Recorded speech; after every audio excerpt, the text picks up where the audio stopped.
Welcome to Don't Call It Small. I'm your host, Natasha Foreman. And if you don't know about me and you have no clue what this podcast is all about, let me share a bit. I am the CEO of Foreman & Associates, and Don't Call It Small is where we talk all things business, share tips and news that you can use, and highlight the people and ideas behind the products and services that we buy. To learn more about me and my company, please visit ForemanLLC.com. Woo! So how are you doing today? I'm pumped up. I'm sorry if my voice sounds a little raspy. I've been having problems with it for the past 2 days, but I'm going to just shake it off. I am really pumped up. We have a lot to talk about. Today we're going to talk about technology and engineering. We're going to talk about these two giant industries and ideas and creations that are being tested for future application. We're going to discuss one of the biggest companies in the world and what they're doing to be futuristic and a dominant force on land and in the air. And then we're going to highlight two business owners who are working super hard to be disruptors in the world. Are you ready to get in the trenches with me? Are you ready to roll up your sleeves and talk business? Then let's do this. I want to start off with a quote. I want to share with you. It's a quote from Lyndon B. Johnson, our former president of the United States. And he said, "If future generations are to remember us more with gratitude than sorrow, we must achieve more than just the miracles of technology. We must also leave them a glimpse of the world as it was created, not just as it looked when we got through with it." Wow.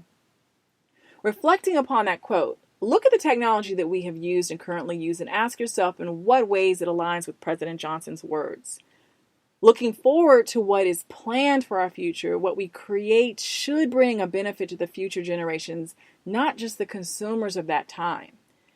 So how many of you have heard about the future of 5G mobile technology? Some companies have played with our minds, toting that they're 5G providers, when in actuality, they're just marketing ploys to entice you. None of our cellular providers are running on 5G. So if you just shelled out extra money for 5G, I'm sorry to tell you that you've been played. Most consumers have an elementary understanding of 3G and 4G technology, but we're oblivious about what 5G would bring, both the risk and the rewards. But don't worry, most so-called experts also aren't fully sure what 5G is and isn't, what it can potentially do and to what extent. So we're all kind of in the loop.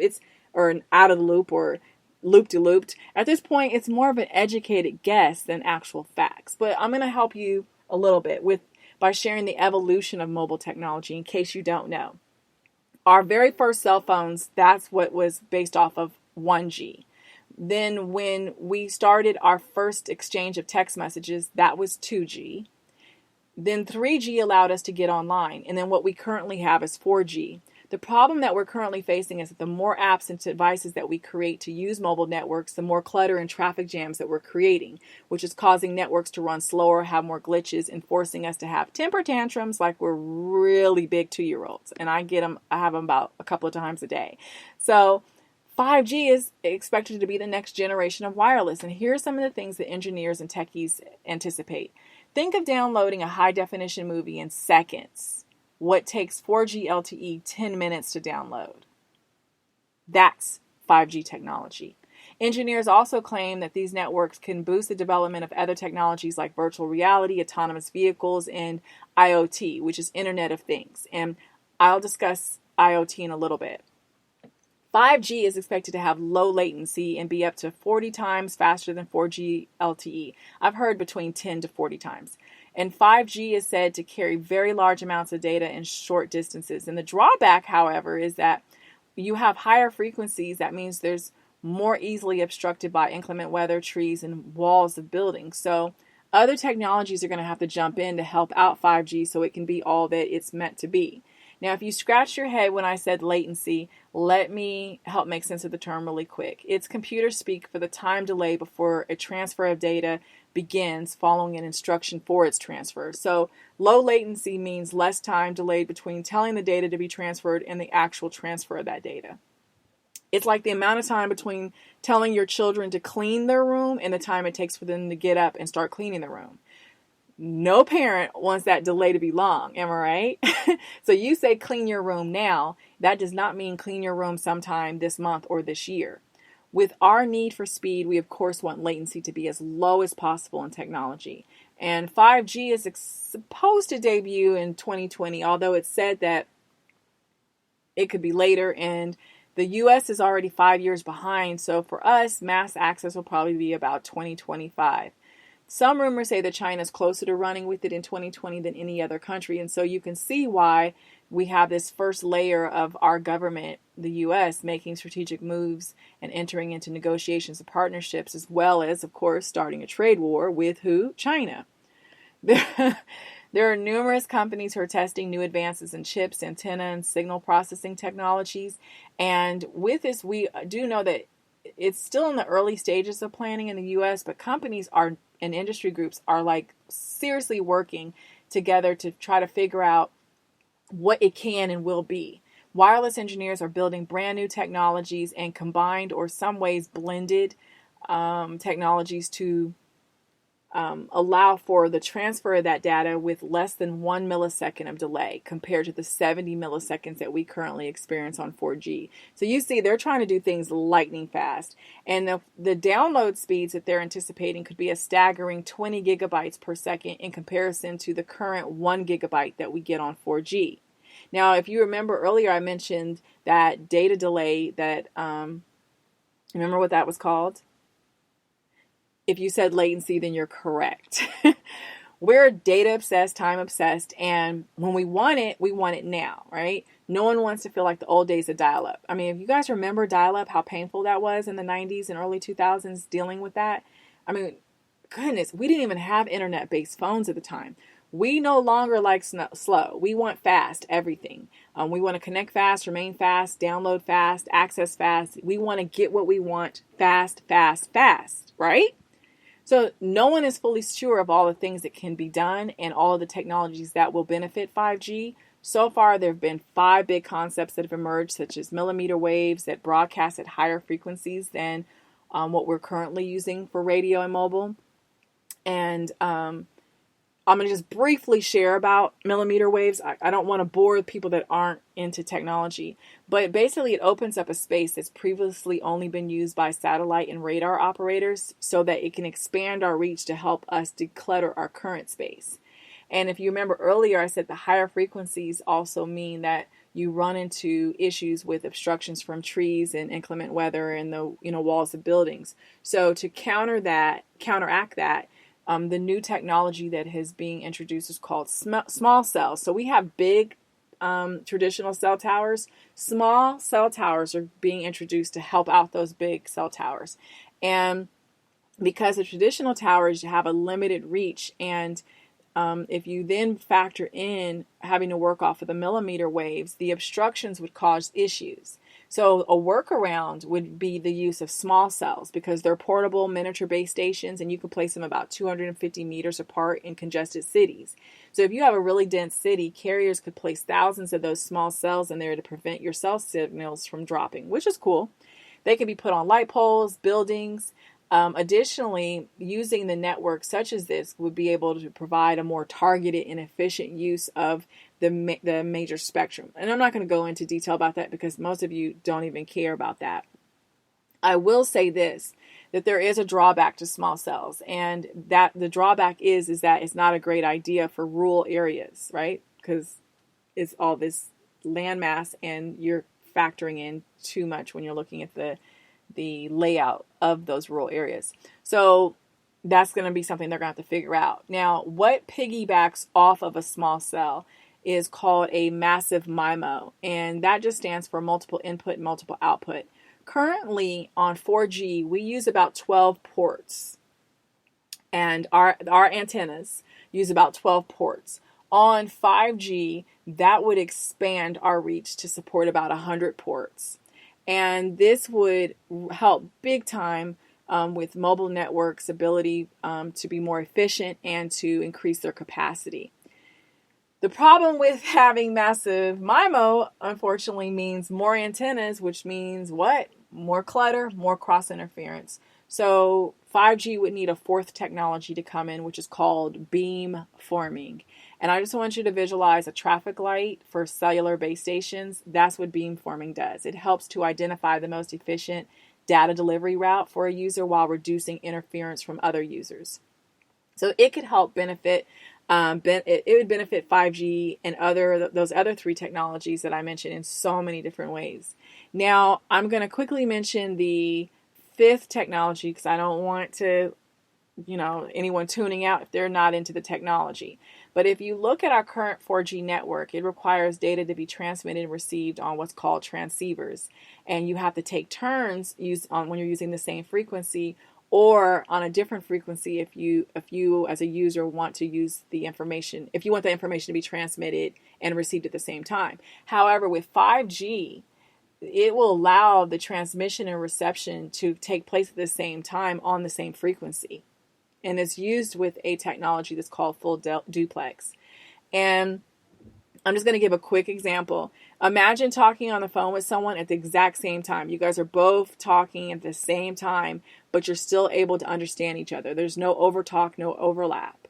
Well, that's what full duplex brings. And some militaries are using it. They use it on very big, bulky equipment. They have to figure out how to make it work on personal devices. But it is said that one of the biggest problems with full duplex in its current state is that it causes a lot of echoes. There are very annoying echoes, but they're working on it to make that better technology. So it's clearly, if you can't see from what I've shared so far, it's a big race to secure and utilize and monetize 5G first. Companies are scrambling, countries are scrambling. You already know how countries feel about being leaders. You already know how the U.S. feels about being a leader. And if we're not a leader, you know the temper tantrums that we have. So although we've been sleeping, cruising, or surfing the past few years, it's been said that China has been working in beast mode. They've been testing various technologies. And, we're now really just kind of getting our footing in certain areas. So couple 5G with blockchain technology, and whichever country holds that trophy will dominate basically on every level you can imagine. And, I mentioned blockchain, and I know someone's like, what? Oh, gosh. The first thing you think about is cryptocurrency like Bitcoin. But Bitcoin and other cryptocurrencies run off of blockchain technology. So I'm just going to briefly break that down because since this is a tech conversation, I'm going to be talking about two tech business people, I need to make sure that you understand the technologies that we're going to be discussing and to see the tie-in to today's conversation. So data is added to what is called a block, and that's where it's stored. The first block created is called Genesis block. And the data is added to the blockchain in a time sequential order. And the more blocks of data that's created, a chain is formed connecting those blocks in chronological order. But unlike our traditional data storage and transmitters that we use, blockchain's not easily accessible and manipulated. So I'm going to just give you a quick visual. I want you to think about a spreadsheet. It could be Google Sheets, it could be Microsoft Excel sheet, whatever. And think about that document being shared on different computer networks. And the spreadsheet has information on hundreds or thousands of people. There are rows and columns of information. Anyone who has access to that network has access to the spreadsheet, but you can't edit the spreadsheet. You can only look at it. Well, that's what blockchain is. But instead of rows and columns, it works with blocks. So it's considered a distributed ledger that's spread across a network for all users of that network to access a copy of the ledger. It's considered peer-to-peer, which what that means is that not one person owns and controls it. Every participant talks to each other. They allow for data exchange to be made between third party. And since distributions across the entire network, it makes manipulating it more difficult. It's secured using cryptography, making the ledger tamper-proof, and basically uses coding to secure and requires a key to decrypt and read it. So if you remember earlier, I said the data is added to blockchain in a time sequential order. Well, the theory is that once data is added, then it's almost impossible to change, which would imply that it's practically immutable.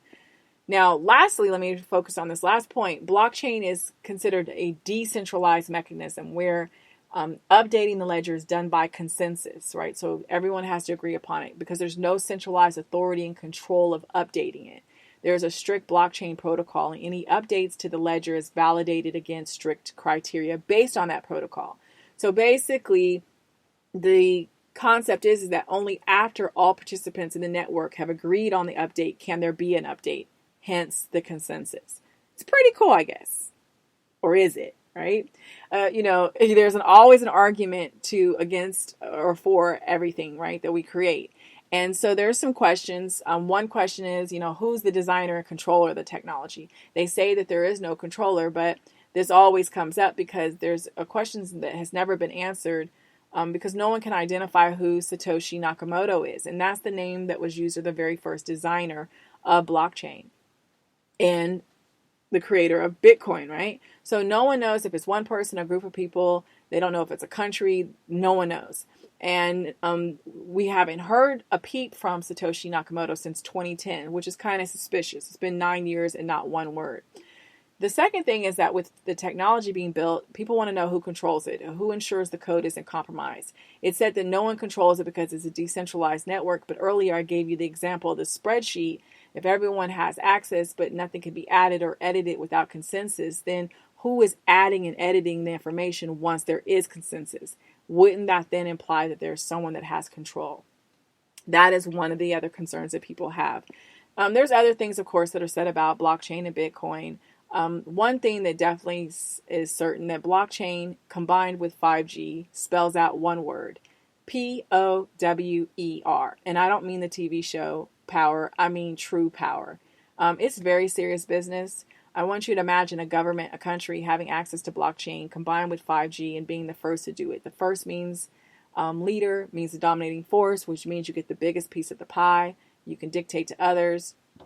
I mean, hello, it doesn't not make sense why the U.S. would be terrified about China having access before us, especially when you're already 5 years behind China's progress. So let's switch gears a little bit, teeny tiny bit, itsy bitsy bit. You guys remember earlier I mentioned IoT, which stands for Internet of Things, and I told you I would discuss it further later. Well, it's now later. Let me quickly explain IoT because it's really important because you're going to hear it a lot and you're going to just think that it's a TV show. I want you to imagine consumer goods, durable goods, cars and trucks, industrial and utility components, sensors, just think about everyday objects being combined with internet connectivity. That was a tongue twister. Internet connectivity. You're going to connect these things with the internet and having access to powerful data analytic capabilities. That is what IoT is. I'm talking so fast about it because I'm so excited about it because I'm visualizing us being in the Jetsons era during my lifetime. And so, of course, other people think about that and they're concerned about, things that make sense. You're concerned about the hacking of internet connected devices and surveillance concerns and privacy fears.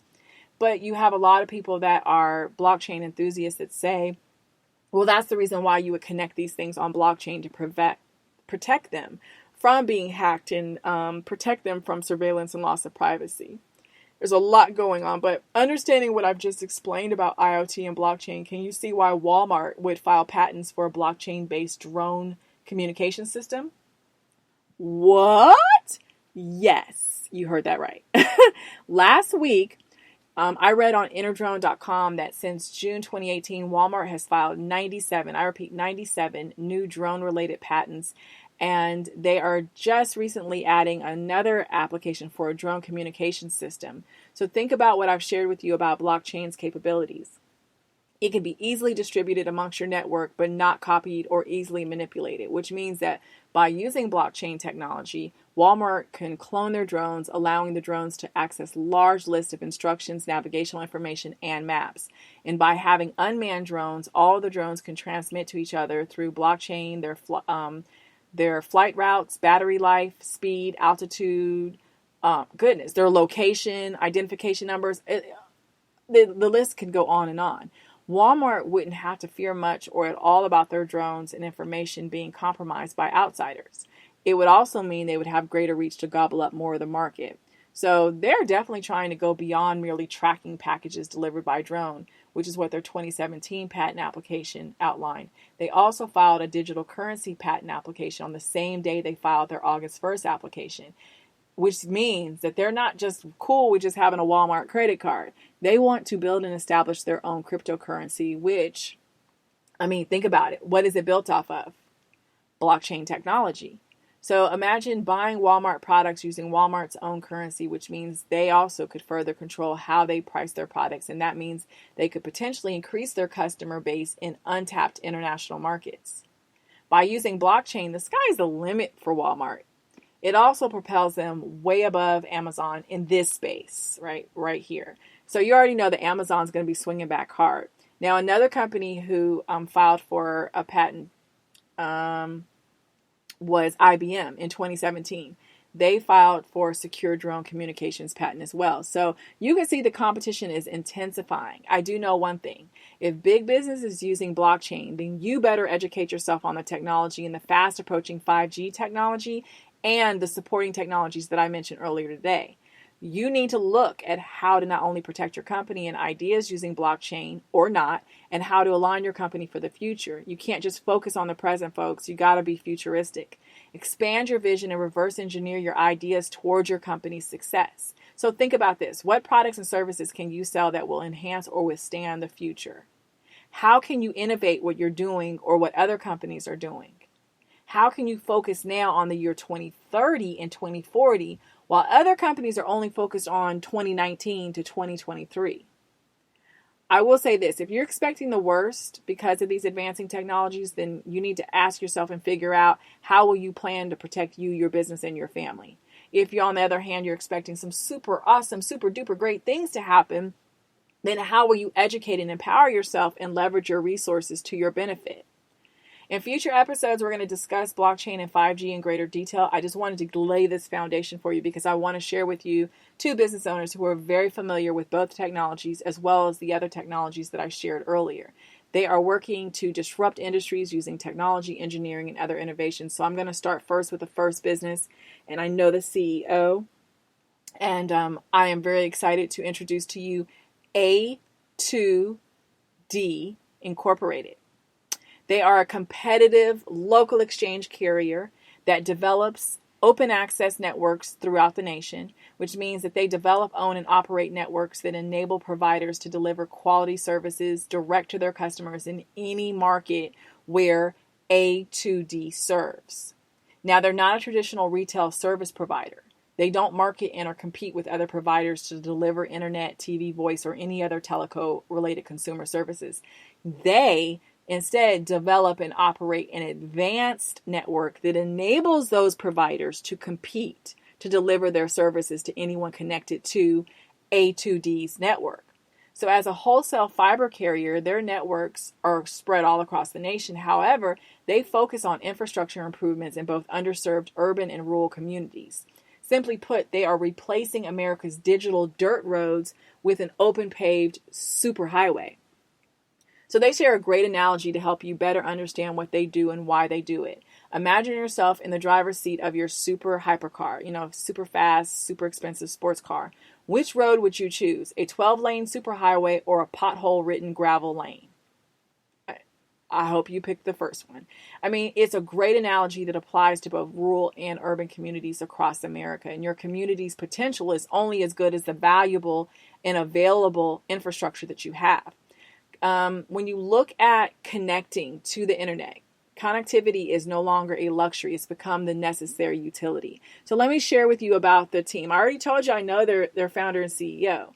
That is no other than Mr. Antwon Alsobrook.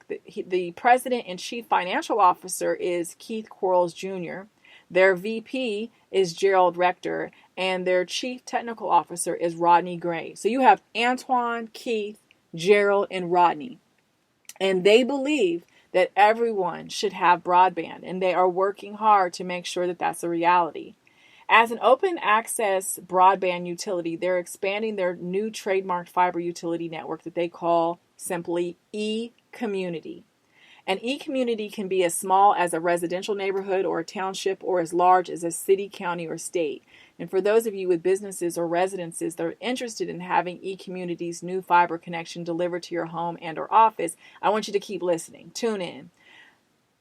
Using eCommunity's fiber connection, you can get services such as high-speed internet, digital TV, and telephone using any of the multiple providers that A2D has to choose from.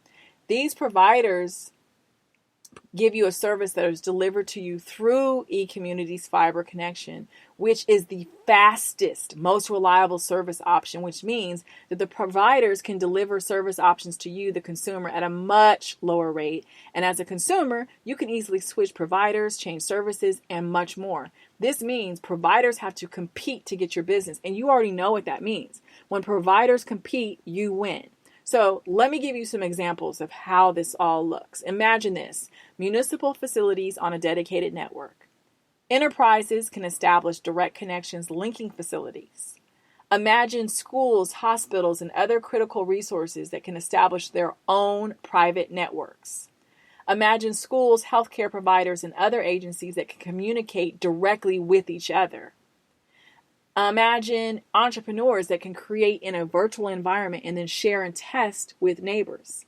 So those are just some of the things. And let me be very clear. A2D doesn't just build fiber, folks. They bring solutions. They want to reach out and help connect urban and rural communities to the internet, which also enables broadband providers to market and deliver affordable services to those neighborhoods using A2D's eCommunity network.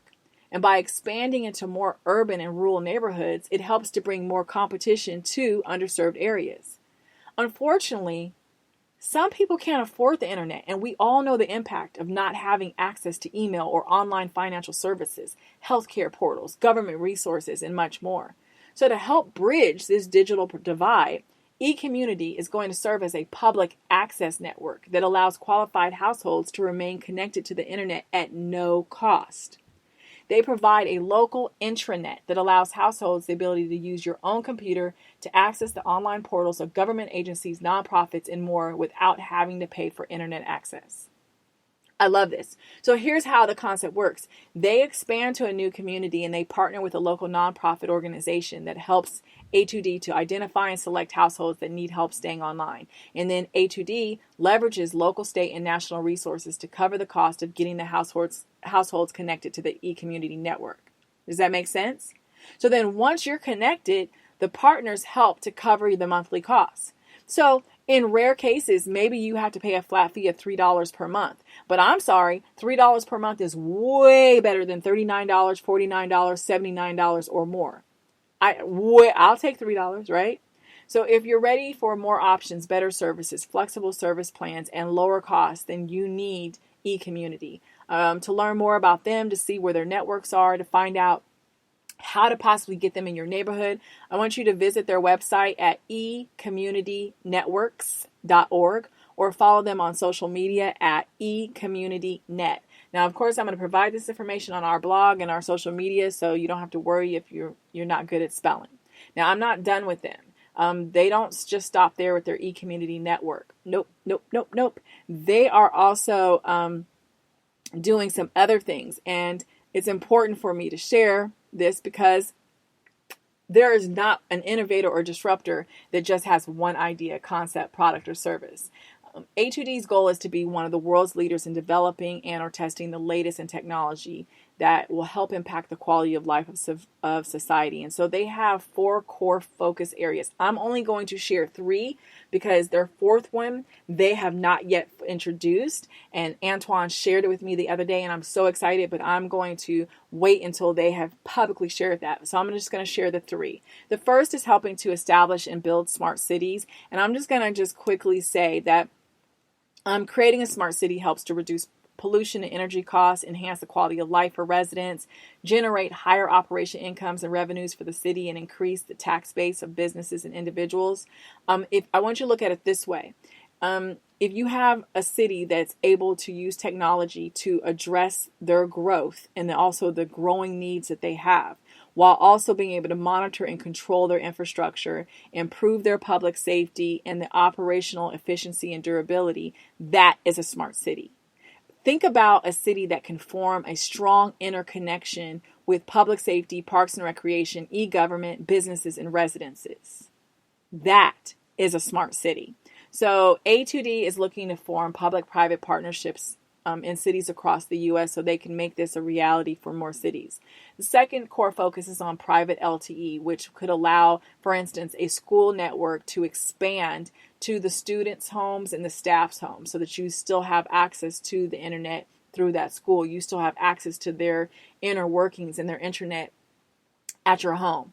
It could also help to boost community access to Wi-Fi in parks and recreational facilities, and private LTE could enhance public safety wireless networking using both LTE and Wi-Fi access. And there's tons more, but I'm just going to share that. The third core focus of A2D is their IoT tech and testing. And do you remember what I said IoT stands for? I talked about it earlier in the episode. It stands for Internet of Things. And in the context of A2D's focus on the use of Internet of Things, the company shared an example of having the ability to test software systems to determine security issues and integration, and a way to collaborate with other cities and providers to validate system options. And so there's so many different features they can use. And these are just a few of the things that you can do with IoT tech and testing. This company is doing some big things. They're planning big things, and they want you to be a part of it. And so now hopefully you can see why I'm so pumped up about A2D and why I'm excited about sharing them here with all of you. I want you to go to their website, learn more about them, see how you can bring them to your community, how you could possibly partner up with them. Go to A2DINC.com. You can also, if you want to see about having help your community become a smart city, you can send them an email to smartcity@A2DINC.com. They're on social media at A2DINC.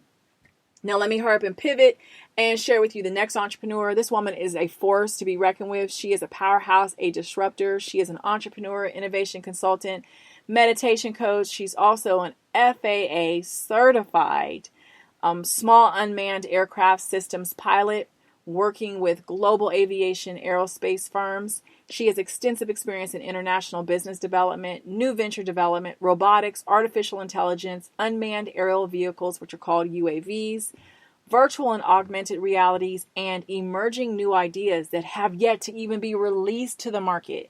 Yeah, she's all involved in that. She's a former executive for Coca-Cola and Procter & Gamble, and her name she is no other than the amazing Bronwyn Morgan. And if your mouth isn't on the floor already in amazement, then just wait 2 seconds, because I'm not done. No, I'm not. Bronwyn is the founder and lead consultant for Subculture Innovation Lab, which is an innovation and advanced tech solutions firm focused on future-proofing organizations. Remember earlier I talked about futurizing your company and thinking and working futuristically. I want you to visit these two websites. She is developing new UAV platforms and solutions at her first company, which is XEOAIR.com, and her second company, which is wingdrones.com. Now, the second, which is Wing Drones, is a new solution for drone services and air support. XEOAIR.com provides RGB, video, thermography, LiDAR, and other sensor capabilities for inspection and mapping through their FAA certified and insured pilot network. Now, if you aren't sure what LiDAR is, or LiDAR, LIDAR, it's really cool. I'm going to just really share it with you because I love stuff. It's a surveying method that measures distance to a target by illuminating the target with laser light. And then they measure the reflected light with a sensor. And then the differences in laser return times and wavelengths can then be used to make digital 3D representations of the target. I don't know about you, but that's really cool to me. I love it. I love learning more about it. Now, let me get back to Bronwyn. She's also the CEO and instructor at the Airversity Drone Pilot Academy, which provides training for the knowledge portion of the FAA's remote pilot certificate they have. So if you are trying to be a commercial pilot for small unmanned aircraft systems, you have to go through a program and take the exam. And this is for any unmanned aircraft between 0.55 pounds and 50 pounds that is being used for commercial intent, hire, or compensation. Now, I already know someone's going to ask me, so I'll tell you now, no.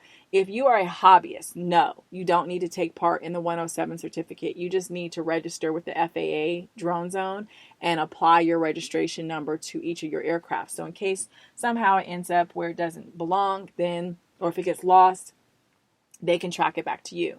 Now let me get back to Bronwyn. In addition to all that I shared about her, I still have so much more to share. She's the founder of Black Women in STEAM, and she's a meditation coach through Bliss in Me Meditation. Now, you may think Bronwyn's doing a lot, and you're probably like worn out. You probably broke a sweat listening to me share this about her. And I can guarantee you this, that if she was sitting right here, that she would say that she's just getting started. I mean, the best entrepreneurs rarely have a singular focus. They're always moving, going, and growing. And Bronwyn's an innovator and a disruptor, and that means she's got to keep moving, keep growing, keep reaching, and keep doing what she does best.